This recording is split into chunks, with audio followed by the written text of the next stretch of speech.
Did you know that a good hair dye could directly affect your mood? Why? Well, after reading a post by Dr. Vivian Diller, it was quite clear. Diller examined the role that hair has played throughout history, how good hair has been attributed to higher social status and good overall health. This notion dates back to ancient Rome and is one we hold true, perhaps even subconsciously, to this day.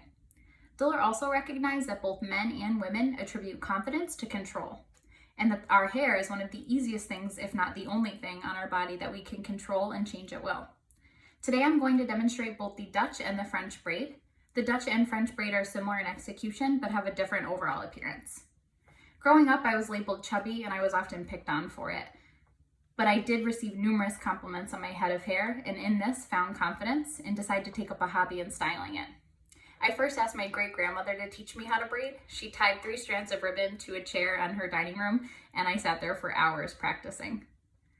To understand the differences between the Dutch and the French braid, you will have to see the final outcome. First, I'll demonstrate the French braid, then compare it to the Dutch braid, and lastly, I'll give you some additional tips on how to really make them pop.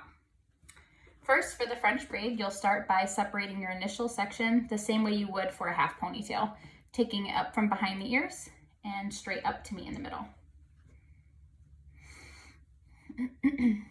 You'll then separate that initial section into 3 equal smaller sections.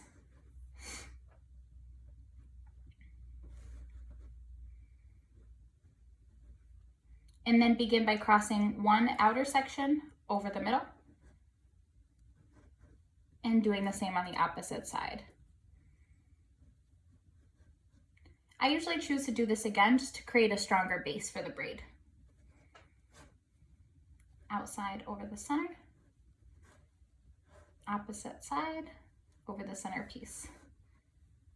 You'll then proceed to take sections starting from here behind the ear, straight up toward the already gathered pieces, combining it with the strand nearest it. So right side from behind the ear, you'll combine it with the right section.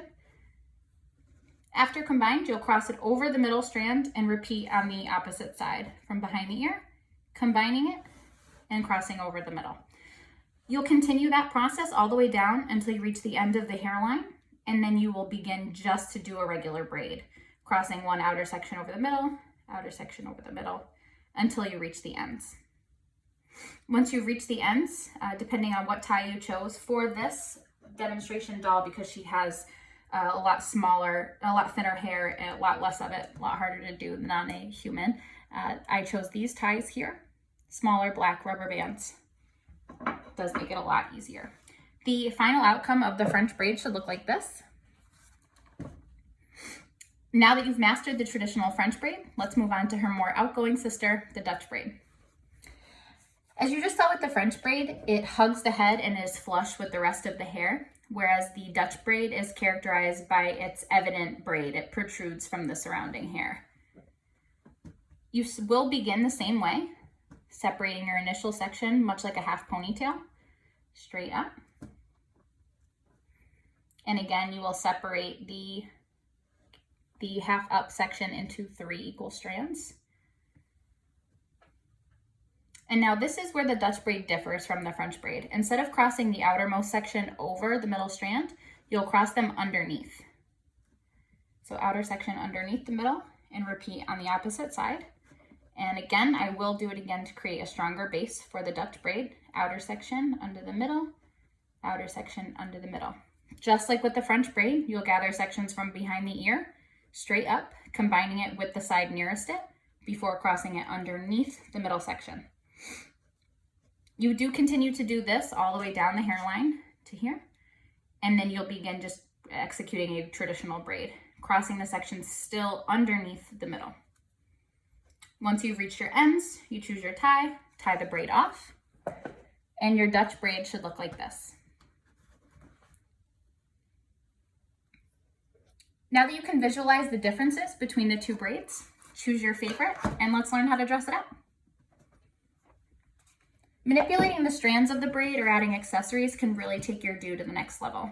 If you've chose to do this hairstyle for a more formal event, such as a prom or a wedding, you can add gems or flowers, bows, really make it pop. Here I have a couple flowers to show you. You'd insert the flower, gem, or pin into the middle of the braid in between the cross sections and pull it through to secure it. If you've decided to go with the Dutch braid, you can also pull the strands loose, creating a more voluptuous fairy tale-like look. Voila! Now you've learned some fun new tricks to really make your hair pop. First, we examined the traditional French braid.